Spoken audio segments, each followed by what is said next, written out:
This is Julio's Corner, my corner of the internet where I talk about whatever is on my mind. I'll mostly talk about stuff I've watched, read, or listened to, but sometimes I may ramble on about the news or politics or on society at large. This episode is being recorded on Sunday, November 2nd, 2025, and welcome back to the show. Normally I would give a spoiler alert when talking about a show or movie, but the movie in question is Nosferatu. The original came out in 1922. The remake that came out in 2024 doesn't really steer away from the original plot. So if you're upset that I might spoil a movie that's 103 years old, right? 1922, we're in 2025. That's 103 years ago. So yeah, if you're afraid of being spoiled about a century-old film, I don't know what to tell you. Anyways, we're going to talk about Nosferatu. Now, let me preface by saying, as you know, if you listen to my show regularly, you know that in general I loathe remakes. I prefer to watch the original. Again, in this case, the film in question, the remake, is a remake of a silent film that came out in 1922. So I can make an exception to that rule of generally avoiding remakes. So, ironically, after watching the Nosferatu remake that came out in 2024, I was compelled to watch the original so I can compare and contrast. And let me go over a bit of history of Nosferatu. For some of you that may not know this, Nosferatu is the first movie adaptation of Bram Stoker's Dracula. It's an illegal adaptation of Bram Stoker's Dracula. However, producer Albin Grau, back in 1916, wanted to make a vampire film, and he was trying to get the copyright to Stoker's Dracula, but the Stoker estate refused him. Unfortunately for him, he went and made and stubbornly went and made the film anyway. So he figured, let me change up a couple of names, change the plot a little bit, and no one will be the wiser. So instead of Count Dracula, you have Count Orlok. Instead of making him look like the character depicted in the novel, he decided to make him look sort of rat-like with these very monstrous-looking hands, a very a bald, skeletal-looking visage with rat-like teeth jutting from his mouth. And of course, he changed the names of the other characters in the film. However, of course, that was not enough to avoid lawsuits. And so when the film came out in Europe, the Stoker's estate went and filed against him. And of course, it did not help that in earlier versions of the film, of this film, it does flat out say Dracula in it. So naturally, the Stoker estate won the lawsuit, and Albin Grau's fate was sealed. His company went bankrupt, and he was ordered by the courts to destroy all copies of Nosferatu. However, by some mere chance, a version of Nosferatu found its way into the US.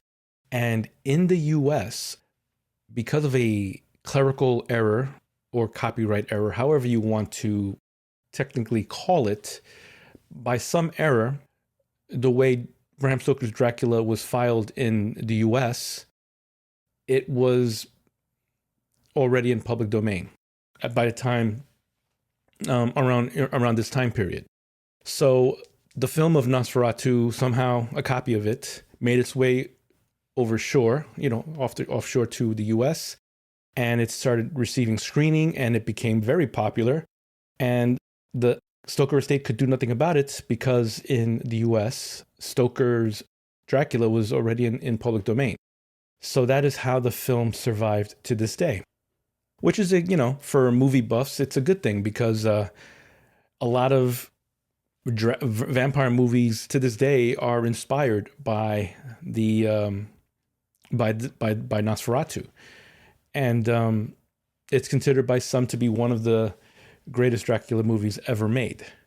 So, getting into the characters of the film, let me break down some of the changes they made with the film.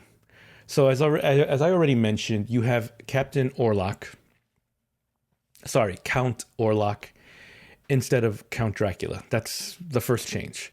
Then you have Hutter, the main hero of the movie. Hutter is basically Jonathan Harker. So you can hear the similarity, right? Hutter and Harker.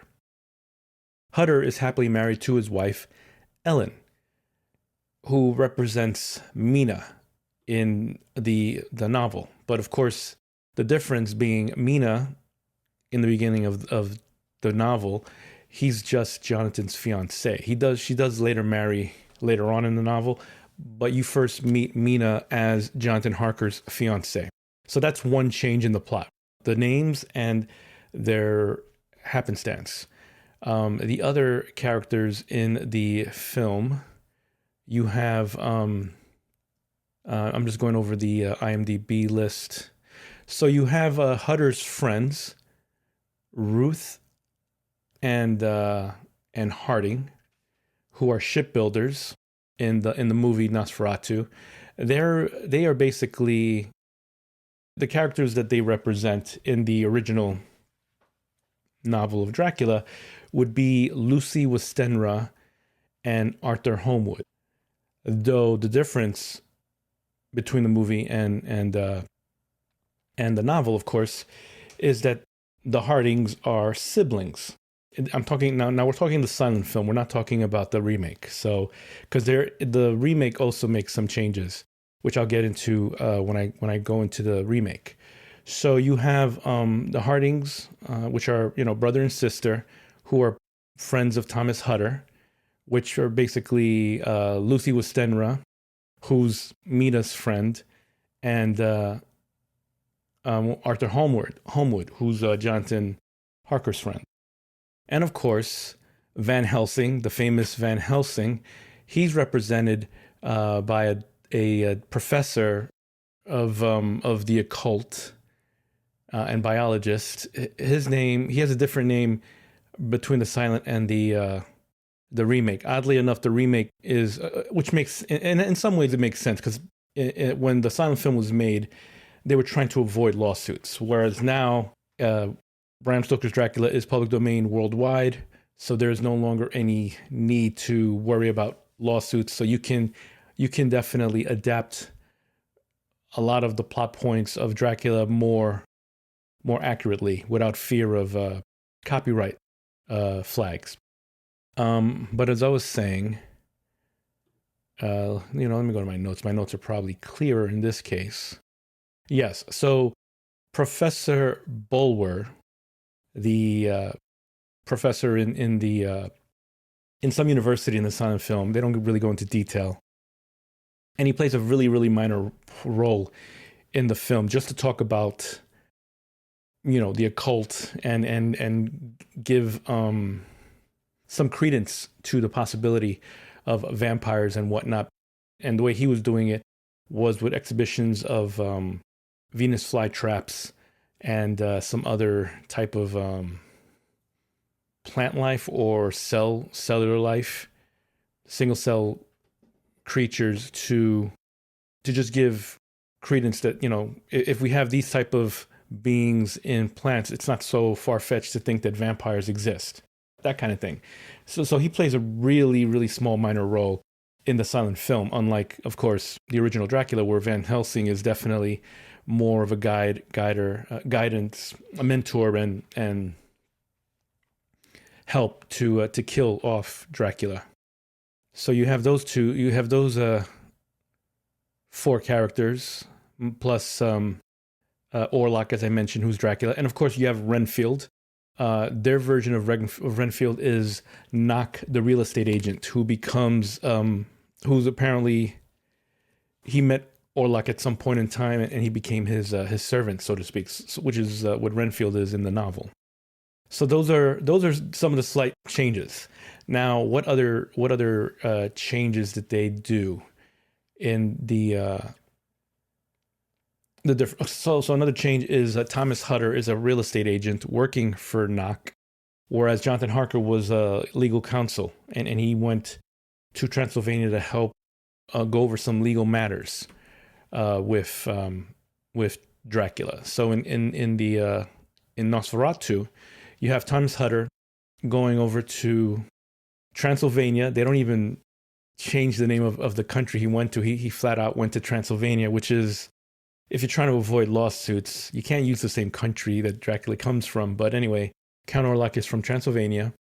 So Hutter goes over there, and because he wants to buy land in their town in Germany, but he seeks an actual person to show up to his place in Transylvania. So he goes, and the same similar things that happen in the Dracula novel happens to him. He meets the townfolk, and the townfolk warn him, do not go to Count Orlok's castle, but he goes anyway. He finds a horse and buggy to bring him a certain point to his destination, but when they get to a bridge, they decide, we're not going to go further than this because anything beyond this path is too scary for us. So he crosses over it and walks a little further before a horse and buggy appears out of nowhere, and it's of course Count Orlok in disguise, bringing him to the castle, to the isolated house. So he goes there. Oh yes, and so the reason why he goes there, because like I said, he's a real estate agent. He's going to sell him a property in their town in Germany. I think it's called Weisberg, because W's sound like V's in Germany. And he's going to buy. Knock tells him to sell him the deserted house right across from his own house. Like that's not suspicious. But anyway, he does it. When he gets to the when he sleeps the night at the inn before the part that I mentioned about the buggy, he finds this book at his night table called it's about the 7 deadly sins and about vampires and the occult. And at first he laughs about it. He's like, "Oh, this is ridiculous. Who believes in these superstitions?" But that plays a pivotal role later in the movie. So anyway, he goes there. He gets to the castle. Count Orlok sees the locket of Hutter's, displaying a portrait of his wife, and he becomes obsessed with her. It says like she has a lovely neck, and he just acts all kinds of weird. Of course, he accidentally cuts himself on his finger, and that immediately makes Orlok advance to him to want to drink his blood. He's terrified, and he backs away from him towards the fireplace, and then the scene ends, and he wakes up passed out on the couch next to the fireplace, which is now what's the word when it's no longer, when the fire's gone. And he wakes up, takes a walk around the estate, notices the quote unquote 2 mosquito bites on his neck, not thinking anything of it. And eventually he escapes the castle, but not before Count Orlok's already left, leaving him locked in the castle to head on to their town in Germany to pursue his wife. And John tries to escape out of the castle, but he falls off a cliff and hurts himself, so he's hospitalized for a while. But eventually he comes to, and he arrives. Now here's the part that's a little different from the Dracula book, and I don't know if it's because of expediency as much as trying to avoid the lawsuit, but apparently, having never met her, he already has Ellen bespelled, because she starts sleepwalking at night, and ever since he saw her portrait, so I guess his magic, just by knowing her visage, can transcend borders and whatnot to the person that he, I guess, is imagining in his head, and he's trying to control her, and so she starts sleepwalking at night, and they try to, Mr. Harding tries to, prevent her from falling off the ledge, and taking care of her. But anyway, he arrives to their town, and of course, oh yeah, before he escapes, right? That very night, after he signs all the documents that that Hutter needed him to sign, so he can head back home, he reads a passage from that book of the occult, and the book of the occult explains to him that not the Nosferatu, which is how they call the vampire Nosferatu in Transylvania apparently. So the book says that the Nosferatu, once it no longer feels its guess is useful, it will suck up their blood that night.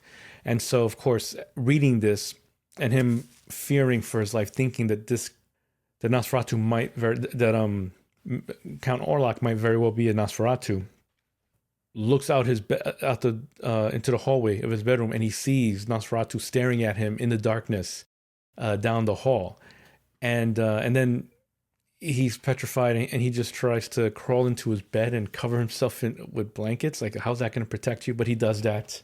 These are silent, it's a silent film, so I guess they can't be more logical or whatever, because they have to build the suspense. So anyway, Nosferatu starts creeping slowly walking into his bedroom creepily, and as he's praying over his prone body, ready to suck his blood, Ellen across the way, who seemed like she passed out from her sleepwalking spell and being taken care of by the doctors and by Harding, she wakes up immediately and screams out, "Hutter!" her husband's name, and somehow Nosferatu, Count Orlok, hears it and backs away. So she somehow, with this, I guess, mystic connection, saves her husband for that night. So he only got bitten that first night that he accidentally cut himself for that first dinner. So Nosferatu leaves, and he leaves his bedroom and plans his trip to Weisberg the very next day. So anyways, how is that different from the Dracula novel? So in the Dracula novel, Harker, of course, does feel trapped in Count Dracula's castle, but he manages to escape same way, out the window, off the cliff, hurts himself. It's in a hospital in like Budapest somewhere. Wakes up with and he's in a fevered state, but eventually he heals, and he sends word to Mina, and Mina goes over to him and treats him, and then they get married, and they come back to wherever they live. So at that point, Dracula doesn't know anything about Mina and is not obsessed with her. But because he does attack Mina's friend, Lucy, and makes her into a vampire. And so Jonathan Van Helsing, Seward, and Dr. John, what's his name? John Seward. That's the other guy I forgot to mention. So you have the doctor that was treating Ellen. He basically is Dr. John Seward from Dracula. So anyways, those guys get together, share what they learned, Helsing with his occult knowledge, Harker with his experience in Transylvania, and of course Seward and Holmwood with what happened to Lucy. They decide to attack Dracula, and because of that, Dracula decides, oh, you're gonna try to get at you're gonna try to come at me. Okay, well then I'm gonna get back at you by taking Mina, and then Mina becomes his next victim.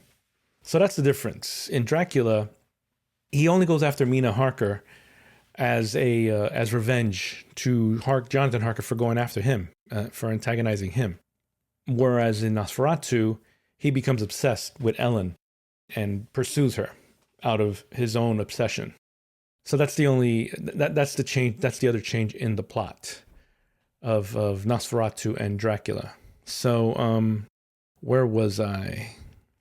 So anyway, Nosferatu shows up. He tries to go after Ellen. Or actually, he doesn't go after her at first. He's busy. He's just staring at her from afar. But she finds Thomas Hutter's book on the occult.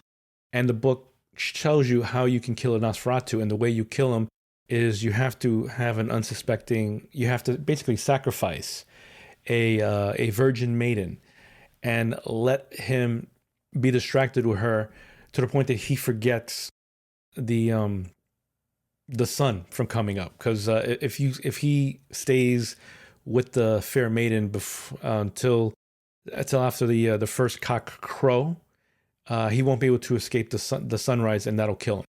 So, her reading this and knowing what her husband went through and everything, she decides to sacrifice herself, and that's how Nosferatu ends. Whereas in Dracula, of course, Mina is infected by Dracula and is in fear of becoming a vampire. And so the only way to cure Mina is to kill Dracula. So the men all go and they kill off Dracula, thereby healing Mina from her fate. And then, of course, it concludes, years later, Jonathan and Mina are happily married with children somewhere in off land and whatever. So these are the other changes with Nosferatu from Dracula. Do I need to go any further with the silent film? No, I don't think so. So as I mentioned, the Nosferatu character has very rat-like features, rat ears, bald, these bulging white eyes, crazy-looking eyebrows. Not attractive in any way. Not that Dracula was attractive either. Dracula had like a unibrow, had this really thick, bushy mustache. He looked very Eastern European, so to speak. Because he's from that area of Romanji and whatever, and Romania. So that's where the remake takes further cues of the novel. They give in the remake of Nosferatu. They give him the mustache and they make him look more human than he did in the black and white one, but he still has the long, crazy looking arms, but he stays in the shadows, so you don't really see him too clearly. Later in the movie, as you do see him, you start noticing his skin is actually very decomposed looking. So in the remake, he's an amalgamation of the classic Nosferatu film, and details of Dracula, which he's a ripoff of to begin with. And of course, the other characters, because it's, we're past the silent film days, it's a little more fleshed out. So Ellen Hutter, she didn't have a first and last name in the black and white film. She does in the remake. So she's Ellen Hutter. She is Thomas Hutter's wife, still. Count Orlok, as I mentioned. Dr. What's his face? He had a simpler name. Professor Bulwer. His name now in the remake is Professor Albin Eberhard von Franz. So Professor Albin Eberhard von Franz, which definitely sounds a little closer to Van Helsing because it has more of a German sound. Knock, the real estate agent, still is, as I mentioned, he's Renfield. Friedrich Harding. He now has a first name, unlike the black and white film. Now he is, once again, like the original character of Dracula, Arthur Holmwood. He is of nobility, but he's also a shiphold. He also owns a shipholding company. He is married. He doesn't have a sister, which in the black and white film, her name was Ruth Harding. In the new film, her name is now Anna Harding, and she is Friedrich's wife. And also Ellen Hutter's best friend, which is how it is in the novel. In the novel, Lucy Westenra and Mina Harker, or Mina Murray, before she became Mina Harker, were best friends. The difference is that Lucy in the novel is single. She's courting 3 suitors. She eventually becomes engaged to Arthur Holmwood, but of course that relationship doesn't come to pass because she becomes Dracula's first victim. Dr. Wilhelm Sievers is again the doctor, who is a representation of Dr. John Seward from Severs and Seward, very similar. And and so yeah, those characters are a little more fleshed out and a little more resembling of Dracula. They do a callback in the new film because there was a scene where in the, like almost in the beginning, Thomas Hutter brought these flowers to Ellen, and she says, "Why did you kill the beautiful flowers?" And they don't really go into more detail than that. Like it just sounds very odd. So in the sequel, the remake, she says it again in an argument during an argument that she has with Thomas because she's trying to prevent him from going to the Carpathian Mountains. So in the movie in the remake, they don't say Transylvania. They say it's a desolate. I think I wrote it down. I guess I did. I thought I wrote it down, but apparently I did not. Oh yeah, I did. He in the modern film in the remake, he has to go to a small country east of Bohemia, isolated in the Carpathian Alps, not Transylvania like the originals called it because they got lazy with the writing. So to explain the sleepwalking spells in the remake versus the classic where it just came out of nowhere, out of the blue, they make Ellen Hutter a little more attuned to the mystic powers of the supernatural. And also, apparently, because she's so attuned to the mystic powers of the supernatural world, she actually met Professor Orlok early in her life when she was a young teenager. And apparently, she awoke this hunger in Professor Orlok and bespelled her.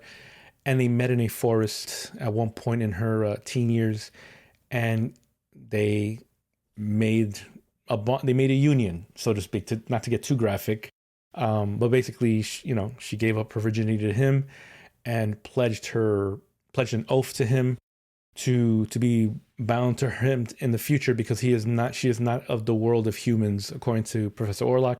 She belongs to his world.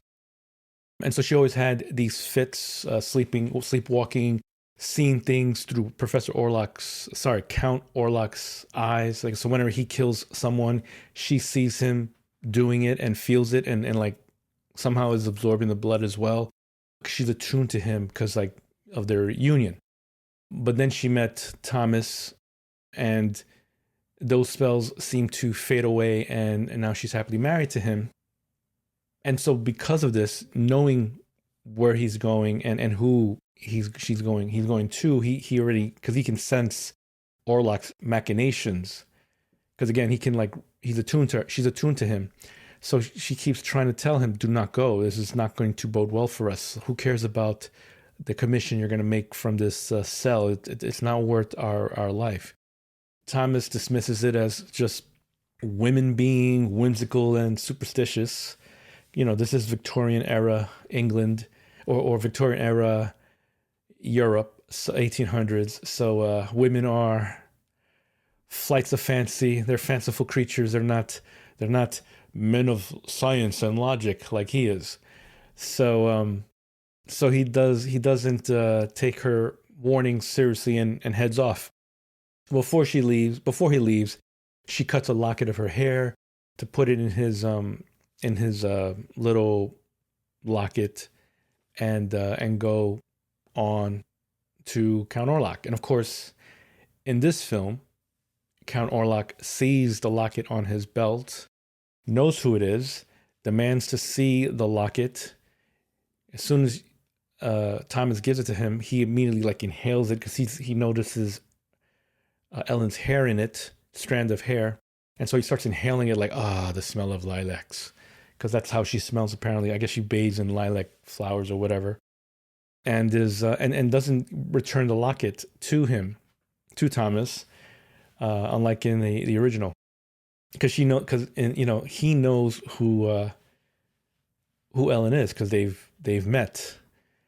And on top of signing the real estate documents, he brings out this other document that's in the ancient writing of his forefathers, as he likes to say, and tells him to sign that as well, not realizing that per Nosferatu, this document is going to rescind Thomas's marriage to Ellen to make it official for a bag of gold that he gives him, making it seem that to Thomas that the bag of gold is commissioned for the property that he sells, when in reality, Nosferatu is saying, you are selling your wife back to me for this bag of gold. And then he uses that against him when he confronts Ellen later in the movie to tell her that, your husband sold you back to me for a bag of gold. Like, he's just a greedy, selfish human. He doesn't care about you. He cares more about money. He even signed you off to me in this document that I have for a bag of gold, which, he didn't know what he was signing because he couldn't read the words on the paper. So this movie tries to flesh out the plot of the original Nosferatu, make more sense than the original movie made, to explain why she has these spells. So because they've met already, and unlike the original film, Professor, what's his name again? Professor Albin Eberhard von Franz, played by Willem Dafoe. He's a big study of the occult, to the point that he was no longer taken serious in the academic fields, and he has since been banished from institutions of higher learning, and so he keeps to himself in his domicile with cats and his books on the occult. But he understands what's going on with Ellen, with her spells, and so he helps Hutter, Friedrich Harding, and Dr. Sievers to find out what's going on, because also ever since Thomas Hutter left for Professor Orlok, his boss Knock disappeared, and they go into his abandoned offices and they find this ritual, this little hidden altar behind the cabinets, and also this book with these ancient writings explaining all about Nosferatus and whatnot. And in that book, Professor Albin Eberhard von Franz sees that the only way to kill this Nosferatu is the same plot of the original movie, which is you need a fair maiden to entrance the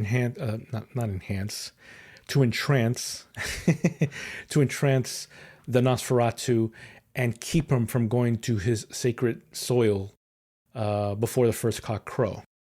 And so, once again, that is what happens. So, Orlok,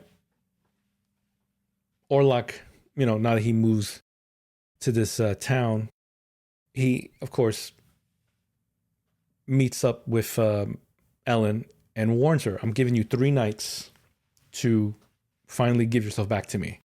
And if you don't, you are going to see everyone you love and care about die.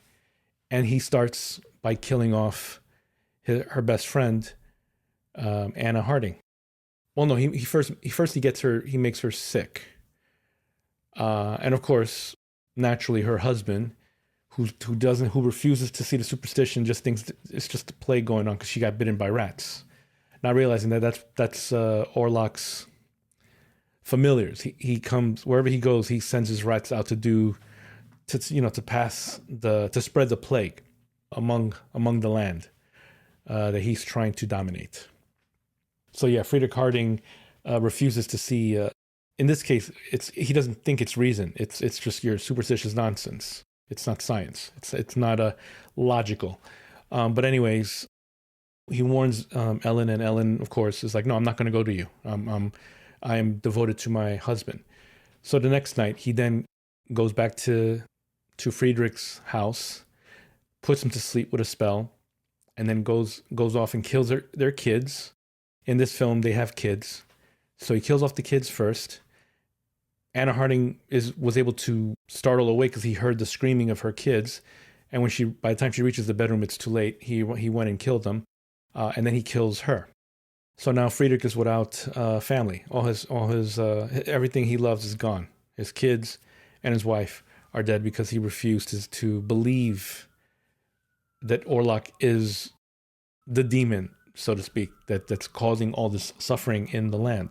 But anyways, Professor Albin Eberhard von Franz knows that Ellen is the answer, and Ellen, of course, speaks to him in confidence. So they concoct a plan while they go to his property to kill him off. In the so in the original, it's just you're gonna sell this deserted house across from you to Orlok. In the remake, it's a ruin of a mansion called the Grunwald Manor, it's further away. It's further deep in town. The only way to get to it is via a canal. So, but of course, Orlok can fly apparently, or transport from one place to another. You don't, teleport. You don't actually see it happening. It just does. Like all of a sudden, he's at his castle. Next minute, he's across the town. He's across town, trying to, get Ellen to submit to him. So anyway, as Dr. Sievers, Thomas Harding, and Professor Albin Eberhard von Franz head over to the Grunwald Manor, Ellen opens her windows and says, Orlok, come to me. I'm yours. I finally submit. So he shows up to her place. She's wearing her wedding dress and submits. And of course he proceeds with the blood sucking, and he's had his full, but he wants to, and so he's getting ready to leave. She clasps her hand on his scalp and says, "No more, drink more," and holds him in a passionate embrace as he continues. She's naked, she's topless, and he's having his way with her, and continues to suck the blood until the sun, the first cock crows. Sun comes up, and he dies on top of her, and she dies as well. And that is how the remake ends. So similar ending. The difference, of course, is in the black and white film, he just completely disintegrates to dust, and she dies. Whereas in here, it's a little more graphic because she's naked, and you get to see, and you actually see him sucking the blood. Back then, I guess they didn't have the technology to really showcase blood sucking.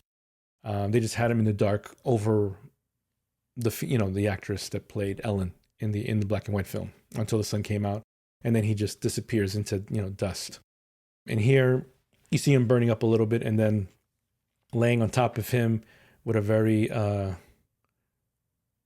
disintegrating corpse on top of her. And that is how the new Nosferatu film ends. So yeah, that's Nosferatu 2024 in comparison to the classic film of 1922. And yeah, I mean, I thought it was great. It was well done. I immediately saw the similarities of Dracula and why the Stoker estate sued them. I don't know why the Stoker estate didn't bother to give them the rights to make the movie. I guess at the time, movies weren't taken as serious works of art, maybe, and maybe the estate thought that a movie of it would cheapen the classic work that was Bram Stoker's Dracula. But once Nosferatu came across the land and became a big hit, I guess they finally gave in and allowed Bela Lugosi's Dracula to come out, which came out in what was it again? I think it was 1932. 1931. That's when it came out. So 9 years later, the Bela Lugosi version of Dracula was made. So that's all I have to say about Nosferatu.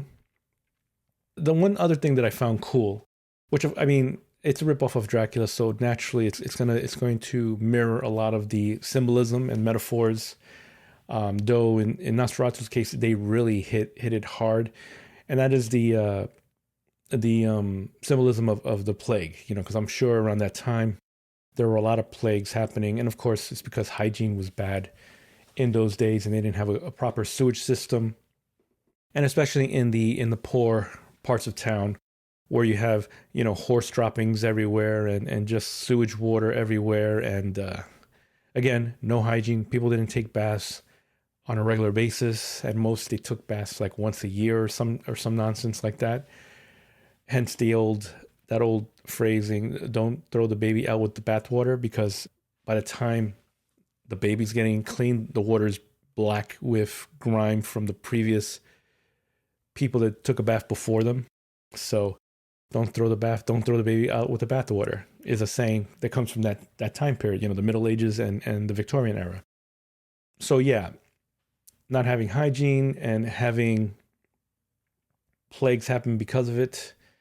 Nosferatu definitely hits it hard because of all the rats that are all over the town when Nosferatu comes through and killing off everyone with the plague and so on. So I kind of like that metaphor of the plague being symbolized through Count Orlok. And of course, it was the same with Dracula in the novel, on top of promiscuity and other metaphors and things and themes that I'm not really going to get into, because the main ones with Nosferatu was lusting after someone's wife, and of course and the plague are the two big ones in Nosferatu. But yeah, I enjoyed it very well. It compelled me to watch the original to see the differences, which I've hopefully properly showcased here in my rambling manner, and of course gave you a little bit of history as to how it's possible, how real close it was to for this movie to cease to exist in the annals of history, but because of one copy that made it across to the U.S. where Dracula was public domain and therefore free to grow and prosper, we come to today, where they were able to remake it, and of course, ever since then, make so many versions of Dracula, as well as other vampire films that were inspired by both Nosferatu and, of course, the novel that is Dracula. And that wraps up the show. If you're watching this on YouTube, don't forget to like, comment, and subscribe. If you have any questions, comments, or any thoughts you'd like to share, you can reach me by clicking on the Contact Me link in the show notes. SMS rates may apply. If you're feeling extra generous, you can click on the donate link in the show notes and send some money my way. This show is licensed under Creative Commons Attribution 4.0 International License. This means you can share this episode, remix it, do whatever you want. Just say where you got it from. And as always, thank you for listening.